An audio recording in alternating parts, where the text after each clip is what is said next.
When we're talking about high seasonal variability, it effectively means that for practical business purposes, outcomes can't be predicted. That picks up on that theme of uncertainty as far as science goes as opposed to business planning. And the reason for that is that this has big potential impacts on cash flow, and that's further impacted by highly volatile commodity prices that farmers have to deal with. That means instead of focusing on the average, we need to understand the range. And that essentially means that we need to plan for the worst outcome. As the system's variability increases, we need to have more nuanced, more localised and more flexible responses. So the first of the two examples is a cattle station, Kulin cattle station, and it was owned by a couple between 1990 and 2017. Epaluna, it's a remote pastoral system. It's in the Southern Rangelands of Western Australia, which is part of the semi-arid pastoral areas of Australia. The station was roughly 370,000 hectares, or 1 million acres, carried 2,500 head. As I said, semi-arid, and it's a 260 millimetre rainfall, or around 10 inches. There were a couple with no children, so there was a low cash need as far as that goes. And the system had to be operated by two people. They're going to have an inbuilt labour constraint here. No family to be able to draw upon. So this system has to be able to develop that capacity to be able to run by two people. Another key piece of technology, it's a trap yard. So the animals wander in and wander out and get a drink when they want to, and when they want to harvest, they put spears in that trap the animals. That's the mustering system. They do it twice a year. They've built it so it's camel-proof. Every animal in that landscape in dry times has to come to the pastoralists to get a drink. That allows them to be able to control the grazing pressure. So it's that trap yards that give them the control. On the property, estimated when they bought it in 1990, there was between 7,000 and 500 AE. Now that consisted of kangaroos and camels and horses and donkeys and excess cattle that they didn't want to have in the system that were wandering around that they could harvest and then put into the infrastructure that they wanted. They wanted to swap forms of capital. For kangaroos, they reintroduced dingoes to the system, and that combined with drought meant that the kangaroos ended up in a predator pit, and it was ecological balance re-established. There was a large part of that excess grazing pressure. Those other animals, the camels and the horses and later on the donkeys, they had to come to the pastoralists to get a drink, and the control mechanism there was a rifle with a human attached to the other side.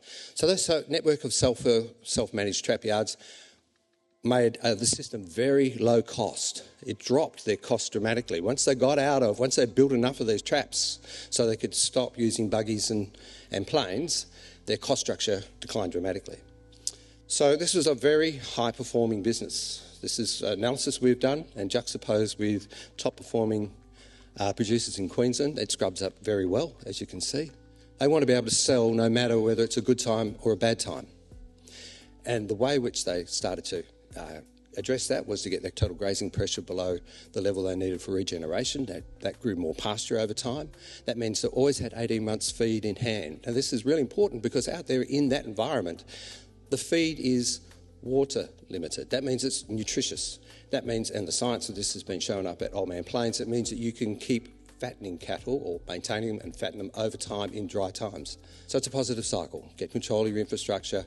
Once you've got control of that infrastructure, you've got tight control over your herd, that means feed budgeting can be done accurately. Set total grazing pressure, get your pasture regenerated, get better productivity. It also means it lowers your costs, improves your ROI. The dominant productive system, profitable system, is the system that carries 2/3 of the carrying capacity and turns off heavy animals like this one did. That means in a drought, you're not a forced seller. And when we come out the other side and people are looking to restock, you've got cattle to sell. So the second of these two examples is a broadacre system in the southwest of Western Australia. Around 5,000 arable hectares. It's about 3 hours drive in the southeast of Perth. That medium rainfall zone, that 230 millimetres, that's their growing season rainfall. That's between April and October. This is the farm. The grain they produce, they sell by private treaty. It doesn't go through the CBH system for export. There's a lot of repeat buyers, and they're mainly dairy farmers and feedlotters. They want the grain because of its quality. This farm has been focused on nutrient density for a long time. So their objective is a business objective of sustainable intergenerational farming. So a big focus on this with 4 kids is succession planning. That's foremost in their mind. How do they get that sorted? So their management principles is, instead of They want to do long, soft rotations. That is, they don't want to have a hard rotation. They want to avoid hard rotations. Minimise your inputs and maximise is to minimise inputs and minimise costs. If you've got those long, soft rotations, that gives you a lot of options for weed control. You can use a lot less chemicals, use a lot softer chemicals. You don't use residuals. That reduces your cost. You're growing your nitrogen. That strips out a lot of your fertiliser costs. And they want to maximise their synergies. So they're running a system between sheep and cereal cropping. Using barley and oats, that's a really good set of options for grazing sheep on stubbles. Here's an example of some of the outcome. The size of those roots at 6 weeks after emergence. Lots of seed gradings, planting with wide areas between plants, good nutrition, good soil health, at far more country with bigger roots. They've averaged 389 grams per day of growth in these animals. These are lambs taken off. That's extraordinary rate of growth. That means at the end they're doing well over 400 grams. These things are near full genetic expression. So the nutrition in this system is absolutely excellent. That's a very consistent turn-off over varying different climatic outcomes. If you look at them from a regen alternative thing, you look at them and you go, this is pretty conventional. If you look at it from conventional bit, you look back at them and you go, this is a bit regen-y. It's very much a hybrid of these systems. Phase farming from sheep to crop, but they're doing very long, slow rotations, soft rotations. Conventional but unusual. You know, most people, there's a lot of stock moving out of the systems. These guys are going the opposite direction. 20 years ago, they were 1/4 stock. Now they're 50, 60%. Really importantly, they treat pasture as a crop. They are very, very attentive to the quality of that crop because it drives so much of their production. The things that they've adopted from other systems, sap testing is not normal in broadacre. It's becoming more so, but it's very common in horticulture. Foliar sprays, use a lot of it.